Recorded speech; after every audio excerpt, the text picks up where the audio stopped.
Hey guys, Professor Bill, Comic Book University, and X-Men Blue, issue number 23. So we see that the Mother Vine, this is the creation of Mrs. Sinister. This is to allow secondary mutations in mutants, but on top of that, to cause mutations in non-mutants, who are at least recessive carriers of the gene. So you're talking about quadrupling the size of the mutant population in what, a day, and then within a year having much more significant numbers more of these mutants. And you know who's the most happy about this? Bastion. I love that a story that had happened towards the very beginning of this comic is finally coming back now. So this was like a year ago, for crying out loud. I'm like, what are they going to do with that Bastion story? They had all these stories and they just kind of let them fall by the wayside. Well, it's back. Our patience paid off.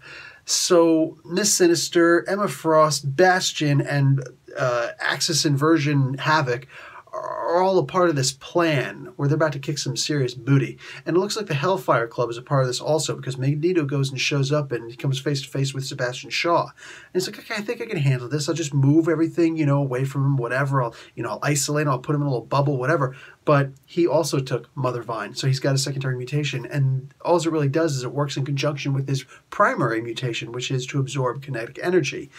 Well, he's absorbing kinetic energy from the atmosphere, just from the air around him. I mean, like, if we were all in the microverse and we saw how crazy air is and the molecules and electrons fighting with each other and, attacking each other and jumping from one to another, like, it's violent. It's a violent microscopic world, man. Subatomic particles, forget about it.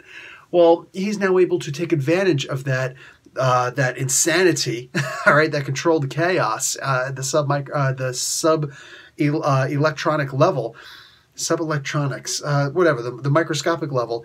And dude, he's able to now, he doesn't need to hit himself in the face, you know what I'm saying, to increase his kinetic energy. He can just go straight to full power within the time span of a loud exhale.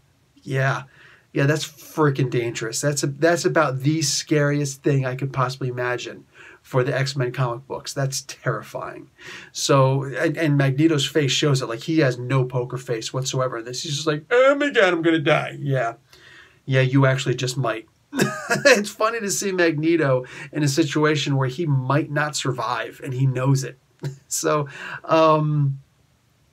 Zorn is also here. He's off in the desert someplace doing his thing, and Bloodstorm. And I thought this whole comic book, by the lead ups to it and the cover and everything, that Bloodstorm and Jimmy Hudson were going to be like the main thing in here. No, not the case. So they go off, and the little part that they have is they go off into the desert someplace and like, all right, we're going to find out where these bad guys went. Who's that guy right there with the metal face and the metal head? I've never seen him before. Yeah, it's Zorn, dude. It's Zorn. And there's a huge backstory there. Involved Magneto. Kind of. Anyway, wow. Absolutely insane, dude. This is Captain Insano on steroids. So, later on, what else happens? Oh, yeah, Polaris. Polaris, who is just like, yay, she's finally back, and we don't really get a whole lot of her, and no, now she's not Polaris anymore. Now she's Malice again. Dude, I really hope that I hope that Cullen Bunn gets that out of his system. You know what I'm saying? And then just brings her back to being Polaris again, because I don't need her mind controlled again, dude. Like, the only person who gets mind controlled more than the Scarlet Witch is Polaris, and it's getting kind of old, so I hope it doesn't stay there. But it is nice to see a lot of these older storylines coming back to haunt us. I'm digging it, dude. I'm digging it. And by the time that the regular original young X-Men show up again, it'll probably be in another month and a half after the Venomized story is done. This is going to be wild and out of control, and I feel like they're really genuinely going to have to save the day. But this is looking good, dude. I'm digging this. This is looking good. Anyway, I'm going to give this comic book a B+. This was fun. It was nice seeing all these stories coming back, and the bad guys, they're still out there. Those storylines do still exist. We just weren't ready for them, I guess. There were all these other things going on, crossover events, and, Mojoverse. That was so important, right?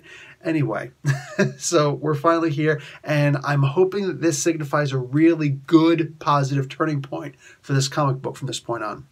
That's it for me, Professor Bell, Comic Book University. Class dismissed.